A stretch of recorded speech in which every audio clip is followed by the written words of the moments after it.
Hello, I'm content specialist and TV producer Robert Knight. Welcome to a special edition of Inside Media as I come to you from Channel 7's new headquarters in Melbourne.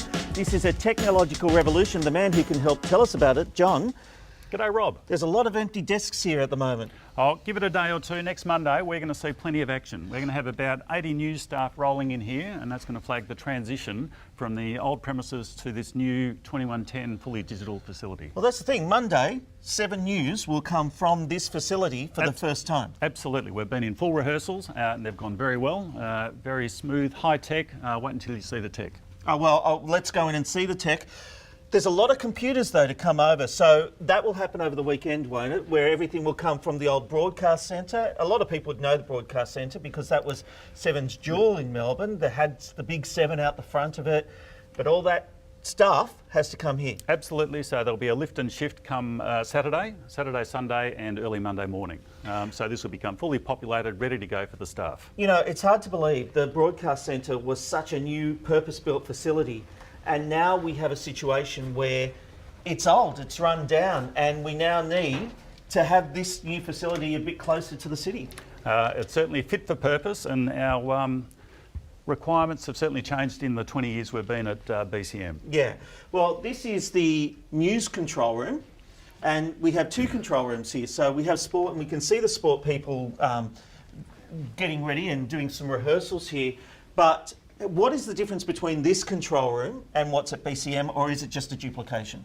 Functionality, it's a duplication. So Control A, this is the fully automated news control room. Control B over here is our production control room. And yes, we've got the racing crew in there rehearsing for tomorrow's 6 hours of live racing broadcast. Which will be done from here? Absolutely, and it has done for the last month.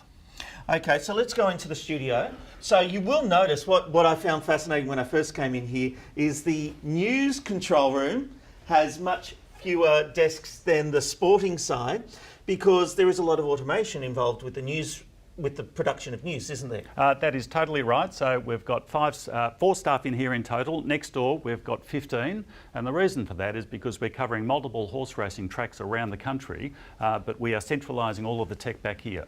And they're also doing panel shows, which we'll see when we go into the studio in a moment. But this is a multi-use studio, and it's funny, I saw a picture and I assumed that the racing and the other sporting shows would be using the news set, and it would certainly just change. But having come here today, I've learnt that you've actually got 2 sets back to back, and we can see that you've got your sports side and you've got the news side. And so, but there is an issue, isn't there, where the curtain has to be pulled around to block the sound out for when one show's in production. Quite right. We've got quite a small space to deal with here. We've tried to make it as multi-purpose as possible. as possible. It looks pretty big. Well, it does. Feels quite spacious, but you can hear it ringing now. It's quite a live atmosphere. So yes, we've put in a curtain so that when this half of the studio is in action, draw the curtain on that side and that deadens it all down and it sounds like a real studio. And just to show that, when I first came in here today, this curtain and the one over there was literally covering this set because it deadens the noise. And I can already hear, talking to you, probably won't come through on the video, but in real life, I can hear a difference by just drawing that much of the curtain through. Makes a massive difference. Also in this confined space, we have designed it so we can do back-to-back production. So we can go from news into a production here in a carefully orchestrated manner. So you can do that. If the news is going and you're going straight into a live sporting show, you can do that? By design. That's fantastic. Correct. Or we might do a throw to Studio 2 for that transition, but we've got options, that's the main thing. Technically, what are the advantages, if there are any, of this move? I mean, I assume there's been upgraded equipment, you've been able to get, because you haven't just brought all the old equipment across, have you? We've relocated relatively new stuff, which is baseband, and we've had to cater for that and interface to it. But this is now a digital IP facility. When you say baseband, what does that mean? That means, in technical terms, we're relying on BNCs, round connectors. I don't know how else to describe it. No, I understand a BNC. There you go. Whereas now we're relying on Cisco switches. The baseband stuff is getting harder and harder to get. Manufacturers are relying on commodity computer equipment. Right. So that's where the focus is now. But it also creates a highly flexible facility. We can do things now that you've never been able to do. And from an engineering point of view, Is this the kind of stuff, moving into a new facility, getting it all built and ready, that you just love?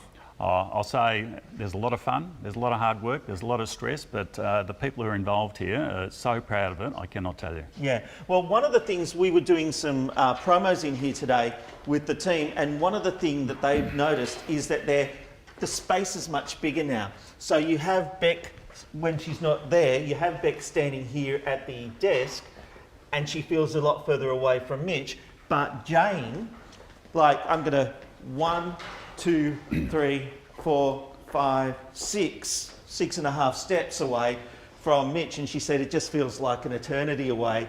She said it's a great big space. She loves what she can do here, but she does feel the space. Oh, it's certainly further away. It's a bigger space. It's very similar to the space we built in Sydney a few years ago. Yes. But with that increased space comes flexibility. But we can use a few things behind the scenes to help us cater with that and maximise the benefits, known as trick photography. Fantastic. Well, John, thank you very much. Appreciate your insights. And this is going to be something to watch on Monday as Seven comes from its new technical centre from here on Collins Street. And we're going to see a clearer pictures. There's lots of clarity. They're still deciding what the background will be. A lot to happen between now and Monday, but it's going to be fascinating to watch. Godspeed. Thank you. And that brings us to the end of Inside Media. We'll see you on Thursday for more rants and more insights at 7news.com.au. I'm Rob McKnight. I hope to see you then.